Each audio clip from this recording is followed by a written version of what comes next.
Alright, Logic fans, what's up? Welcome to our third video on section 2.1, and what we're doing is we're basically truth table diagnosing this sentence, okay? So where we left off was we've got this sentence, we don't know whether B is true or false, we don't know whether A is true or false, we don't know whether C is true or false, and what we're trying to figure out is like, okay, even though I don't know whether these component parts are true or false, can I figure out on every possible assignment of truth values to the component parts what the truth value of this sentence is, okay? And so there's different ways to do this. I'm going to show you a way of doing it here. We're going to break the sentence down in a certain way, and I'm going to tell you how I'm doing that. Eventually you're going to be able to skip steps and everything, but in order to ensure that you don't make mistakes, sometimes it helps to just sort of break it all the way down. So what we're going to do is we're going to need, in this case, I'm going to need 1, 2, 3, 4 extra things. I'll tell you how I'm doing that in 1 second here. So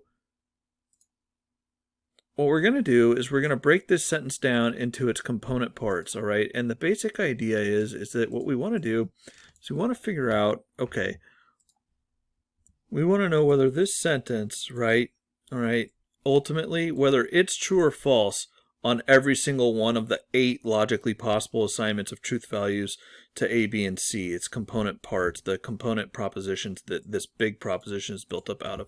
So is this big proposition, is it true or is it false when this occurs? Is it true or it's false when this occurs? Now, you could just sort of, plug in every time like we were doing before, plug in, so we've got B being true in this case, and then you could evaluate it that way, and then you come with your ultimate answer there, and that's a perfectly fine way of doing it. Another way of doing it is to just sort of break down the sentence into little parts. So I've got a not A here, which I'm going to write this way. I've got a not B here. Okay, so I'm going to do not B. Okay, and then I've got this not A or C thing here. Not A or C, right? Let's see if I can give us a little more space. And then ultimately I've got the big one, okay? So one question is how did I know to break the sentence down that way, all right? It's a very good question.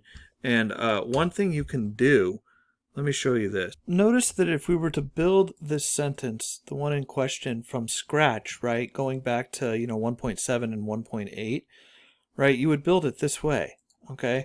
So you would construct the sentence in this sort of algorithmic way here, and notice that when you've busted it down in this algorithmic way, you've got exactly these constituent parts appearing in order here. So you start with A, you got A. You start with B, right? And then over here you've got B. You got C in the next line, you got C here. Not A, not B, not A or C, right? And that's exactly how I've broken it down across the board here. So that's one easy way to think about how you can do it. Now again, you can skip steps, and as you get confidence with applying these kinds of algorithms, it's going to be, you're going to move much faster, but that's one way you can break it all the way down so you don't make any mistakes. All right, let's rip through this really quickly and see what we're looking at here.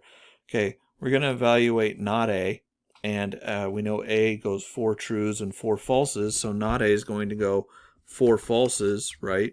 1, 2, 3, 4, and 4 trues. 1, 2, 3, 4. Okay.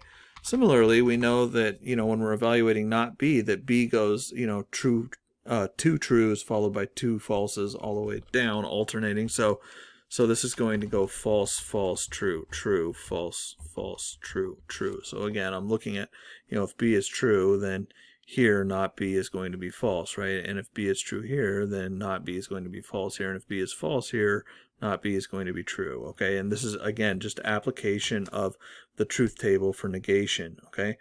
Now we've got a slightly different proposition. It's a disjunction, so we're going to be applying the disjunction truth table. And we've got not A or C. So we've got false, wedge, true evaluates to true. False, wedge, false evaluates to false, right? False, wedge, true evaluates to true. False, wedge, false evaluates to false. True, wedge, true, right here, evaluates to true. Okay. True, wedge, false evaluates to true. True, wedge, true evaluates to true. And true, wedge, false evaluates to true. Okay. And then what we've got not B, arrow. So we're going to be looking at the truth table for material conditional. We've got not B, so we've got this column, arrow, this column. Okay, so the arrow is going from here to here. So this is the antecedent and this is the consequent. This is the antecedent, this is the consequent. Okay, so whenever an antecedent has a false antecedent, a conditional has a false antecedent, the conditional is true. So these first two are going to be true. This one has a true antecedent and a true consequent, which by the truth table for conditional evaluates to true. This one evaluates to false. These are going to evaluate to true, and these are going to evaluate to true also.